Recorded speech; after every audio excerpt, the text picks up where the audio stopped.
This is that bread which came down from heaven. Not as your fathers did eat manna in the wilderness and are dead. He that eateth of this bread shall live forever. Masdan, ang aking kagalakan ay lubos. Ating itong pag-aralan sa 3 Nephi, chapter 17 hanggang chapter 19. Nitong Oktobre 7 hanggang 13. Si Hesukristo ang ilaw ng sanlibutan. Sa 3 Nephi, chapter 17 hanggang 18, makikita natin ang di mabilang na halimbawa ng personal na pagmiminister ni Hesukristo. Bagaman mga 2,500 katao ang naroon, naglaan siya ng panahon upang magminister ng isa-isa, isang pagpapakita ng kanyang malasakit at kabutihan.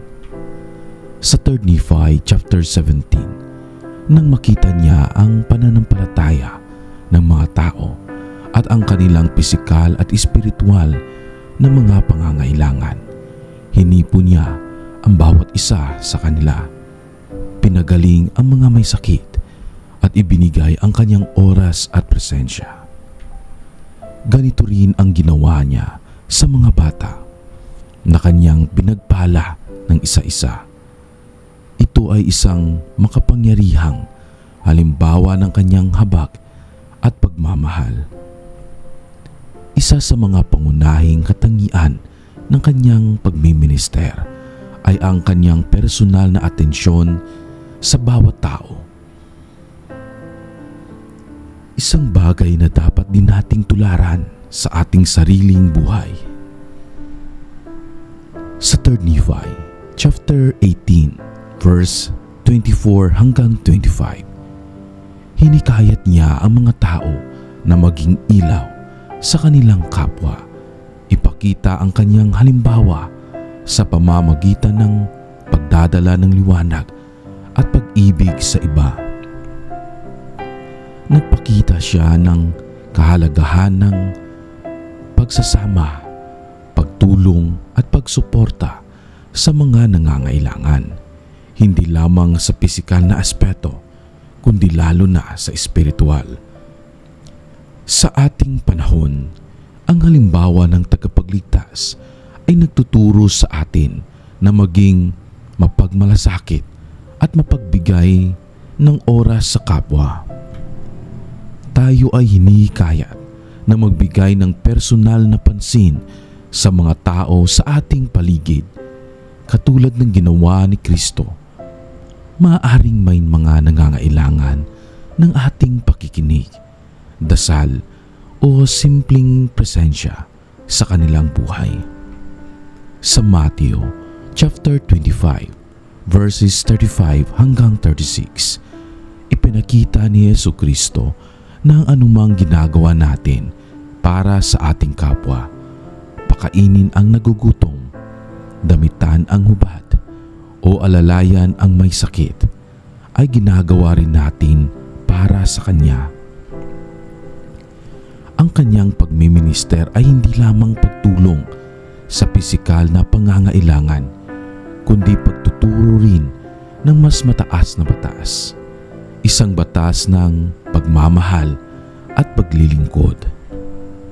Sa 3 Nephi chapter 18, verses 28 hanggang 32, itinuro niya ang tungkol sa responsibilidad ng bawat isa na tulungan ang mga mahina sa pananampalataya, maging mapagmahal at mahabagin. Ang magsikap na itama ang kanilang landas ng may habag at pangunawa. Ipinakita niya ang balanse ng pagmamahal at hustisya, pag-unawa at pagdisiplina. Bilang mga disipulo ni Kristo, tayo rin ay tinatawag na tularan ang kanyang pagmiminister sa pamamagitan ng ating mga simpleng kilos ng kabutihan at pagmamalasakit. Maaari tayong maging mga kasangkapan sa mga kamay ng Diyos upang magdala ng liwanag at kagalingan sa iba. Ang pagkakaroon ng pusong nagmamalasakit at handang tumulong tulad ni Kristo ay isang mahalagang bahagi ng ating buhay bilang mga Kristiyano. Tinuruan ako ng tagapagligtas kung paano manalangin. Sa mga kabanata ng 3 Nephi, chapter 17, chapter 18 at 19. Ganun na din ang chapter 15. Ipinakita ni Jesucristo ang isang malalim na halimbawa ng panalangin at itinuro niya ang kahalagaan nito sa ating buhay. Isang napaka-personal at mapagmahal na karanasan ang marinig ang tagapagligtas na ipinagdarasal ang kanyang mga disipulo at ang mga tao. Sa 3 Nephi chapter 17 verses 21 hanggang 22, makikita natin na siya mismo ay nananalangin sa Ama para sa mga tao at ang lahat ng nakarinig ay labis na napusbos ng damdamin. Ang ganitong uri ng panalangin na puno ng pagmamahal at pagpapakumbaba ay nagtuturo sa atin na sa ating mga sariling panalangin dapat tayong lumapit sa Diyos na may pusong dalisay at may malasakit sa kapakanan ng iba. Itinuro din ni Jesucristo na ang panalangin ay hindi lamang isang pribadong gawain, kundi isang kolektibong pagsamba. Sa 3 Nephi chapter 18 verses 15 hanggang 25, inatasan niya ang mga tao na manalangin nang walang tigil upang sila ay hindi malugmok sa tukso. Dito, pinapaalala niya sa atin ang kahalagahan ng tuloy-tuloy na pakikipag-ugnayan sa Diyos, hindi lamang para sa ating sariling kaligtasan, kundi para rin sa iba. Ipinakita niya na dapat tayong manalangin hindi lamang para sa ating mga personal na pangangailangan, kundi para sa kaligtasan at kapakanan ng ating kapwa. Sa mga kabanata ng 3 Nephi chapter 19, tinuruan niya ang kanyang mga disipulo na manalangin sa Ama sa kanyang pangalan.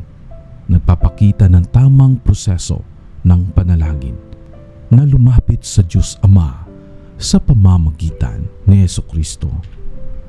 Nang ipinalangin ng mga disipulo ang iba, ipinakita rin nila ang pagiging mapagkumbaba at pusong malinis. Sa 3 Nephi chapter 19 verse 24, mababasa natin na ang kanilang mga puso ay puno ng pag-ibig at ang kanilang mga panalangin ay walang alinlangan. Isang mahalagang aral na nagpapakita na ang pananampalataya sa panalangin ay susi sa paglapit sa Diyos. Sa ating panahon, ang mga aral na ito ay mahalaga pa rin. Pinapaalahanan tayo na ang panalangin ay isang personal na komunikasyon sa Diyos at isang pagkakataon na hingin ang kanyang gabay, kapatawaran at biyaya.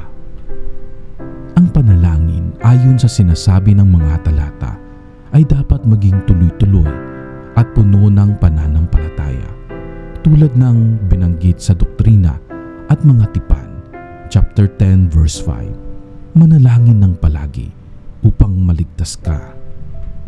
Dapat tayong manalangin hindi lamang para sa ating sarili, kundi para sa iba, upang mapuno ng liwanag at kapayapaan ang ating buhay at ang buhay ng ating mga mahal sa buhay.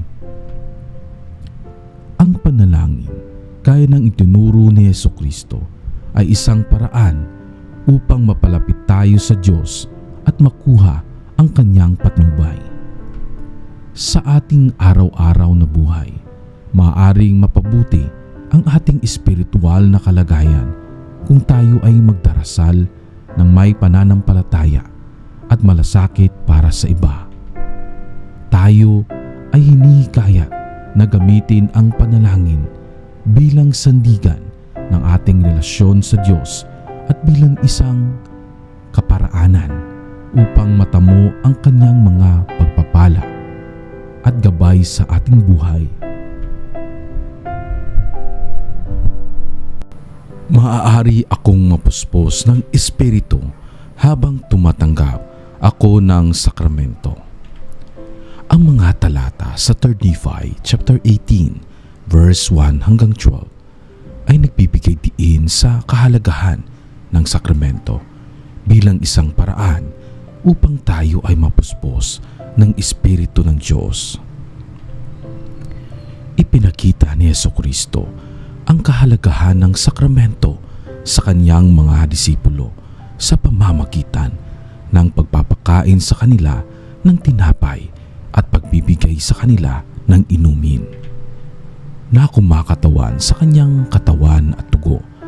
Ang ordinansang ito ay paulit-ulit na paalala ng kanyang sakripisyo para sa atin at ng kanyang walang hanggang pagmamahal. Upang hindi maging formalidad lamang ang pagtanggap ng sakramento, kailangan nating maglaan ng oras upang pagnilayan ang mga bagay na dapat nating gawin lagi, gaya ng nabanggit sa mga talatang 5, 7 at 11. Kailangan nating lagi siyang alalahanin at magsikap na sundin ang kanyang mga utos. Sa bawat pagkakataon na tinanggap natin ang sakramento, ito ay isang paanyaya na suriin ang ating mga sarili kung paano tayo namumuhay bilang kanyang mga disipulo at kung paano tayo maaaring maging mas tapat sa kanya.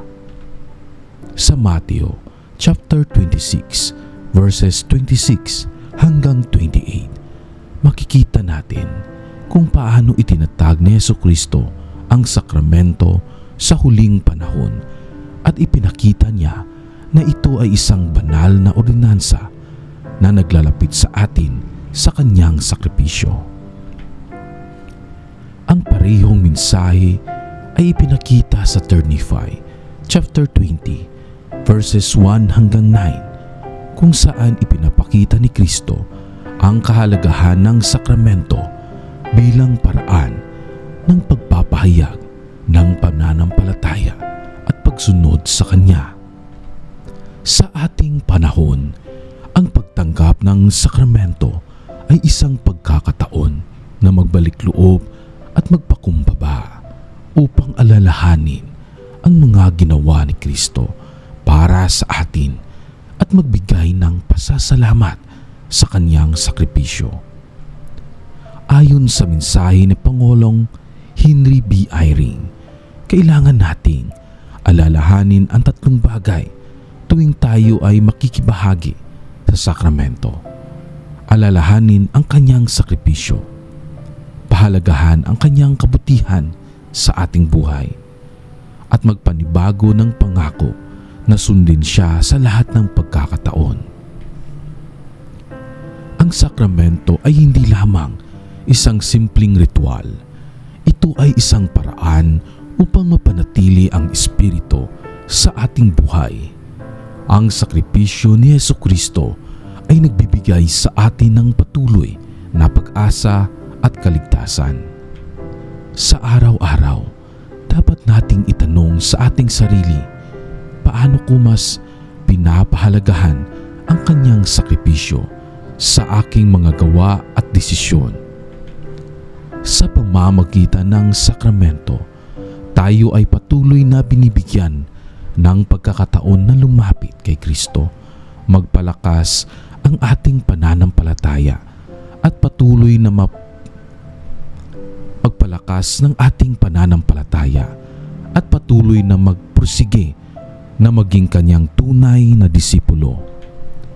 Ang mga aral na ito ay nagbibigay inspirasyon sa atin na higit pang magsikap na maglingkod at sumunod kay Kristo. Tulad ng nasasaad sa Jeffrey R. Holland, Narito, ang kordero ng Diyos, ang pag-alala sa sakripisyo ng tagapagligtas ay nagbibigay sa atin ng lakas at inspirasyon upang magsumikap na mamuhay nang naayon sa kanyang kalooban sa bawat araw ng ating buhay. Sa 3 Nephi chapter 18 verses 22 hanggang 25, maaari kong itaas ang liwanag ni Jesucristo. Sa 3 Nephi chapter 18, tinuruan tayo ng tagapagligtas na itaas ang ating ilawan at hayaan itong magliwanag sa sanlibutan. Ipinapaalala sa atin ni Jesucristo na bilang kanyang mga disipulo, tayo ay mga tagapagdala ng kanyang liwanag. Ang ating mga gawa, salita at pamumuhay ay nagiging patotoo sa mga taong nakapaligid sa atin kung sino tayo at kung sino ang ating sinusunod. Sa pamamagitan ng pagpapakita ng kabutihan, pagmamahal at integridad, maipapahayag natin si Kristo ng walang salita. Ipinapakita ng ating buhay kung paano ang pananampalataya natin at kung paano tayo naninindigan para sa Kanya. Ang ibig sabihin ng itaas ninyo ang inyong ilawan ay hayaan nating makita ng ibang tao ang liwanag ng katotohanan, pag-asa at pagmamahal na nagmumula kay Jesucristo. Hindi dapat nating itago ang ating mga mabubuting gawa, kundi gawin ang mga ito ng may kababaang loob upang maakit ang iba sa kanyang liwanag. Sinabi rin ni Kristo sa talata 24 na dapat nating papurihan ang inyong Ama na nasa langit sa pamamagitan ng ating mga kilos, hindi upang tayo ay mapansin, kundi upang ang Diyos ang maparangalan. Sinabi rin sa atin ni Jesucristo sa Mateo chapter 5 verse 16 na hayaan nating magliwanag ang inyong ilaw sa harap ng mga tao upang makita nila ang inyong mabubuting gawa at upang makita nila ang inyong mabubuting gawa at luwalhatiin ang inyong Ama na nasa langit. Ipinapakita nito ng ating mabuting halimbawa ay hindi lamang para sa atin, kundi para ituro ang iba patungo kay Kristo. Kapag inisip natin kung paano nakikita ng ating mga kaibigan si Jesucristo batay sa ating mga kilos, mapapaisip tayo kung naaayon ba ang ating pamumuhay sa kanyang mga aral. Ang mga paanyaya ni Kristo sa 3 Nephi chapter 18 verses 22 hanggang 25 ay nagpapahiwati na dapat nating dalhin ang ebanghelyo sa iba at mamuhay ayon sa kanyang mga utos na may pananampalataya at pagtitiwala. Sa ganitong paraan, ang ating mga kilos at panalangin ay magpapalaganap ng liwanag, ng pag-asa at pagmamahal sa lahat ng nakakasalamuhan natin. Ang ating pagsisikap na magpakatotoo sa ating pananampalataya ay isang mahalagang bahagi ng ating misyon bilang mga disipulo ni Kristo. Sabi ni Bonnie H. Cordon sa kanyang mensahe na upang makita nila ang bawat isa sa atin ay may papel na ginagampanan sa pagpapalaganap ng liwanag ng Ebanghelyo. Kailangan nating maging masigasig sa ating paglilingkod at maging inspirasyon sa iba dahil sa pamamagitan ng ating mabubuting halimbawa, mas makikita nila si Jesucristo at kanyang liwanag sa kanilang buhay. Sa 3 Nephi, chapter 18 at chapter 19, hinahangad ng mga disipulo ni Jesucristo ang kaloob ng Espiritu Santo. Sa 3 Nephi, chapter 18 hanggang chapter 19, makikita natin kung paanong ang mga tao ay taimtim na nananalangin at hinangad ang kaloob ng Espiritu Santo matapos nilang makasama ang tagapagligtas. Ang kanilang matinding pagnanais para sa Espiritu ay nagpapakita ng kanilang pangunawa sa kahalagahan nito sa kanilang espiritual na paglago at patnubay. Sa katulad na paraan, tayo rin ay tinuturuan na hanapin ang Espiritu Santo sapagkat ito ay isang mahalagang gabay sa ating buhay upang mas lalo tayong mapalapit kay Jesucristo. Ang Espiritu Santo ay nagbibigay ng kaliwanagan, kapayapaan at patnubay sa ating araw-araw na buhay.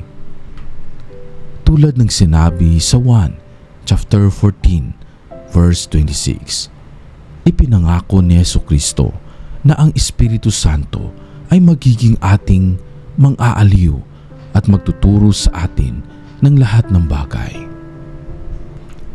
Sa pamamagitan ng Espiritu, nauunawaan natin ang mga banal na bagay at natatanggap ang personal na pagpapahayag.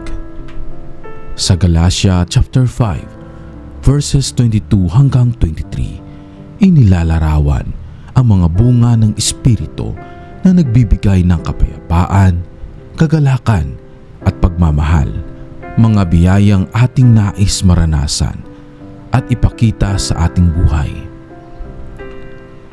Sa kasalukuyang panahon, tayo ay tinatawag na maging ilaw sa gitna ng isang madilim na mundo.